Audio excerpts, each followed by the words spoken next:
Assalamualaikum warahmatullahi wabarakatuh. Perkenalkan, nama saya Dwi Rizky Amalia dari Prodi PIAUD. Di sini saya akan menjelaskan materi yang diberikan waktu diklat kemarin.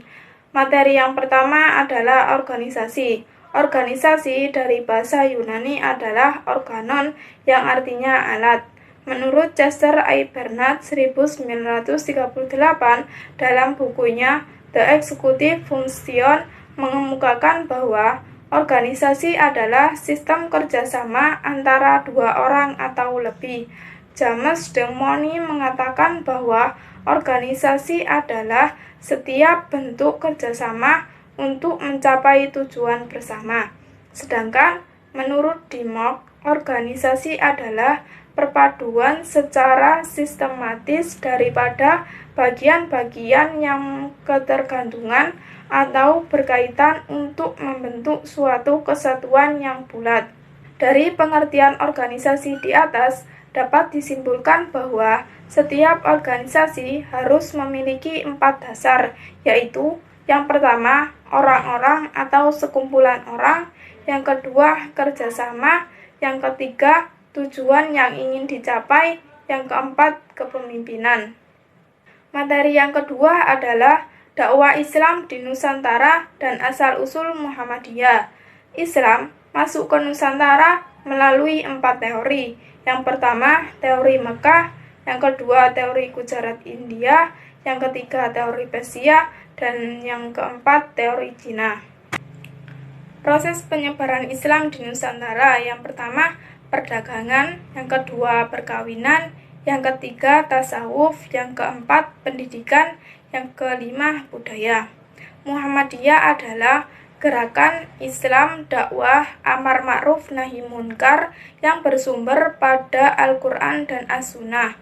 Muhammadiyah didirikan oleh Kiai Haji Ahmad Dahlan pada 8 Zulhijjah 1330 Hijriah atau 8 November 1912 di Yogyakarta. Materi yang ketiga adalah retorika dakwah. Retorika menurut bahasa Yunani adalah seni berbicara. Ilmu retorika adalah ilmu yang memiliki cara untuk menarik pendengar agar pendengar bisa terpesona. Dakwah menurut bahasa Arab adalah yad'u dakwatan yang artinya ajaran atau seruan. Secara istilah yaitu mengajak orang lain untuk meyakini akidah atau syariat Islam yang telah ditetapkan oleh Allah Subhanahu wa Ta'ala.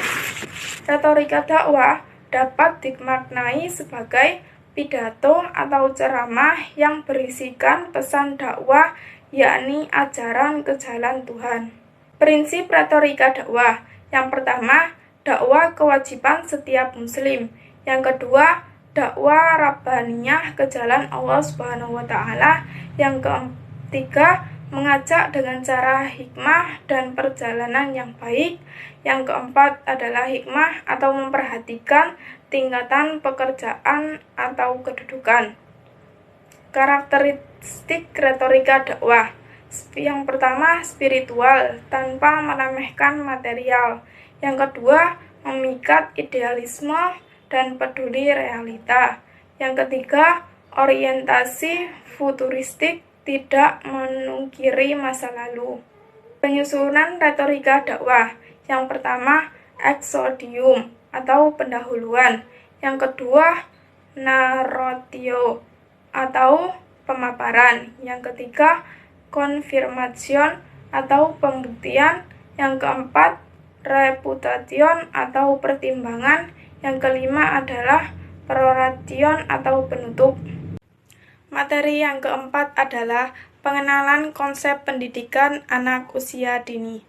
Interaksi sosial adalah hubungan-hubungan sosial yang dinamis. Perilaku sosial adalah erat kaitannya dengan kepribadian yang terbentuk melalui proses sosialisasi. Konsep pendidikan anak dalam Islam. Yang pertama, dalam Quran Surat Maryam ayat 2-3 yang menjelaskan tentang saat belum punya keturunan. Yang kedua, dalam Quran Surat Ali Imran ayat 38 dan Quran Surat As-Saffat ayat 100 yang menjelaskan tentang di saat mengandung atau ikhtiarnya. Yang ketiga, dalam Quran Surat Al-Baqarah ayat 233 yang menjelaskan tentang ketika melahirkan.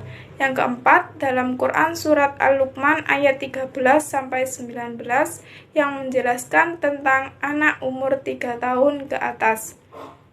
Yang kelima, dalam Quran Surat At-Taubah ayat 122 yang menjelaskan tentang umur mulai masuk sekolah.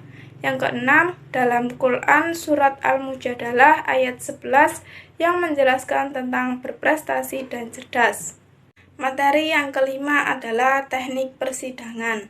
Sidang adalah forum formal bagi pengambilan keputusan. Istilah-istilah dalam sidang.